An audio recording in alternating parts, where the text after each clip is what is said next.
Bienvenue sur Radio Crypto, les infos crypto pour ceux qui n'ont pas le temps. Bon les gars, aujourd'hui je vais vous donner mon avis sur le marché. Après tout ce qui se passe aujourd'hui, il faut absolument qu'on en parle. Je vais vous dire ce que je pense qui va se passer, etc. Évidemment ce n'est que des scénarios, mes scénarios favoris, mais effectivement il y a beaucoup de signaux bearish qui se sont activés. Et je vais vous partager toutes les informations que j'ai en ma possession, puisqu'il y a effectivement des patterns qui sont assez similaires à ce qu'on a vécu dans le passé. Et vous devez le voir, vous devez le savoir. Encore une fois, je n'ai toujours pas de boule de cristal. En tout cas du côté de la map, c'est un véritable bain de sang ce matin, surtout avec la continuité de ce qu'on a connu hier. Le BTC à 42 750 $, moins 6%, et c'est rouge de tous les côtés de la map. En général, comme d'habitude, ça souffre encore plus du côté des alts. Donc quand on va en daily sur le Bitcoin, bon ma zone de RSI elle s'est complètement fait éclater, même si je prévoyais un rebond dessus, ça s'est pas du tout passé comme je le prévoyais. Il faut pas oublier, je n'ai toujours pas de boule de cristal. Sinon, je voulais vous reparler d'un sujet parce que j'en ai parlé dans cette vidéo en vous parlant de la Golden Cross. D'ailleurs, il y avait une faute d'orthographe en vous disant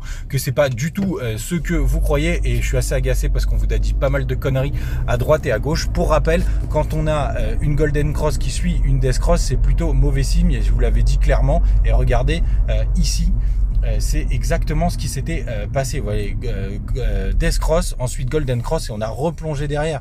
Donc la réalité, c'est que la Golden Cross, il faut l'interpréter d'une certaine manière, et pas du tout toujours en disant c'est bullish, c'est un ramassis de conneries. D'ailleurs, ce qui m'inquiète fortement, surtout avec l'affaire Evergrande, vous voyez, on a eu tout de suite le signe noir après avec le cas du Covid, et franchement, ça ressemble étrangement à cette pattern. Donc effectivement, ça c'est plutôt bearish. C'est pareil, si vous zoomez sur cette partie-là ici du graphique, ça ressemble aussi étrangement à ce qu'on a vécu au top. Vous voyez, c'est exactement la même fractale. Donc ça, effectivement, c'est plutôt bearish, il faut quand même se le dire. Donc sinon, d'un point de vue, on va dire long terme, je vous avais dit, si jamais on casse la zone de l'ancien range à 42 000 $, grosso merdo, c'est plutôt bearish, et pour moi, je vais potentiellement changer d'avis. Effectivement, là, je m'inquiète un petit peu plus.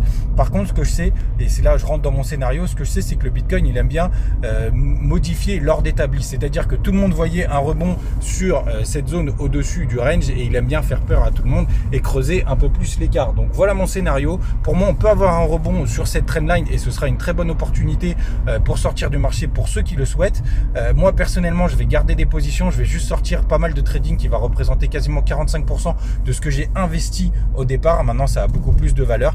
Donc, vous savez tout sur cette zone. Je vais en sortir une partie par sécurité, mais ce sont mes tradings, c'est-à-dire que sur ça, ce n'est que du trade. Donc, évidemment, je pourrais retrouver une autre structure un peu plus tard si jamais je le souhaite. Faites attention à vous, et à demain.